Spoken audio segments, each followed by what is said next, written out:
Last night I saw the release of War for the Planet of the Apes in 3D, and our review of that is coming up in a mo. But first, here is a word about our sponsor.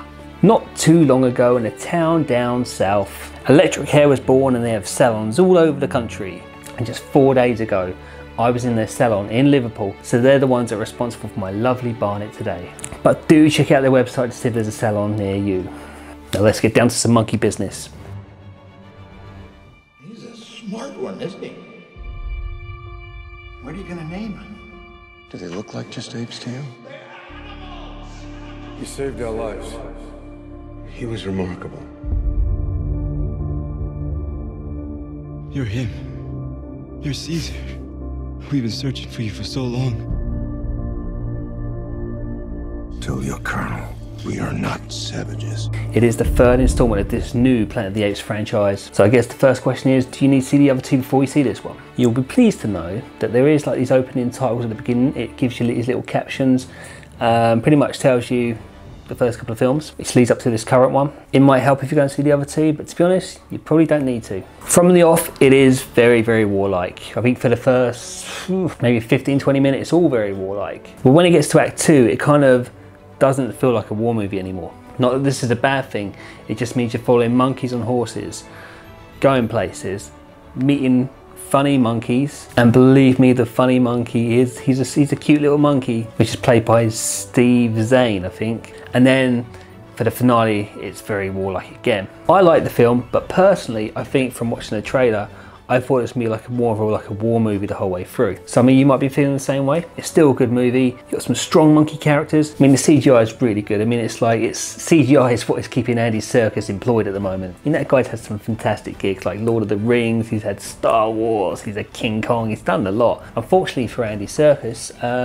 this looks like this could be the last ape film though. I don't want to give too much away, but it seems like they've just made one trilogy of this. So no doubt we'll see Andy Serkis back at the job centre sometime soon. Woody Harrelson was really good in this film, even though he is the bad guy. I mean, everyone loves Woody, don't they? As I said, I saw the film in 3D. I'm actually starting to really like films in 3D now. I never used to like films in 3D, but the more I'm watching them, the more I'm really liking them. Plus, they only released it in 3D last night as well. I think they're keeping it in 3D until Friday or Saturday. We're going to put it into like the 2D version and other different versions as well. I didn't really have a choice. I mean, I really enjoyed it. I struggle to watch movies where there's a lot of CGI in it, where it's mostly CGI characters. I prefer like real life performances, but it is still really good watch. And I think that maybe when this one gets released on DVD and Blu-ray, I think like spending like 9 hours watching these three films back to back would be a really good idea. I think it'd be a really good like Planet of the Apes day. So if you see it in 3D or if you see it in 2D, I think you're gonna like it. You're gonna like it for the cute little funny monkey in it. Woody Harrelson's good in it. Caesar's good in it. Apes together, strong.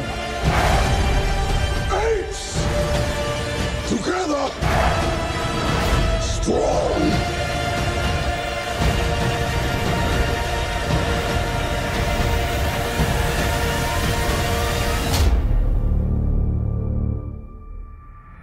Alright, thanks for continuing to watch this. So here's a little bonus feature. I was meant to bring this last week, but I didn't, and I only got around to seeing it on Sunday. Here is the Spider-Man Homecoming review. Whoa! This is the coolest thing I've ever seen. This is the greatest day of my life. There's Captain America. Whoa, who's that new guy? On the roof! Gotta go. I can keep the suit. Of course, doesn't fit me. So I also went to see this one in 3D as well, but I saw this one in IMAX 3D. I'm loving all this 3D at the moment. It's pretty awesome. And I haven't been in the IMAX screen for ages, and I absolutely loved it. I love the IMAX. So okay, from the very start, it was kind of like they did what it did at the beginning of King Kong, you know, where they had the opening IMAX titles done in the style of King Kong. They did the same with Spider-Man, so all the opening titles for IMAX were very Spider-Man-ish. It's a great way to start a movie. So I think this is like the third kind of modern version of Spider-Man. You had the first ones with Tobey Maguire, you had the second ones with Andrew Garfield, and now you have the ones with I think his name's Tom Holland. And this version of Spider-Man, it just seems this is like the perfect Spider-Man. I think this is how you actually want Spider-Man to be. If you look back at the other ones with Tobey Maguire and Andrew Garfield, you've got these like 20 or 30 something guys playing teenagers, you know, kind of like how it was in Beverly Hills 90210 really. But however old Tom Holland is, you actually feel he is very young. And that is what makes this whole film feel really youthful, really energetic, and it makes it feel really, really modern.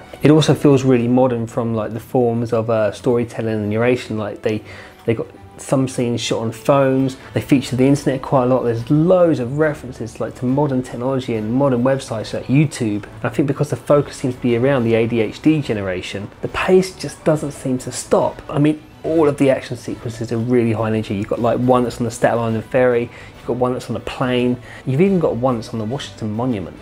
I think third time lucky, they've nailed Spider-Man this time. And like King Kong, it's really, really worth staying till the very end of the end credits. And what happens at the end of these Spider-Man credits is how, it kind of sums up how I felt after staying to the end of the King Kong credits.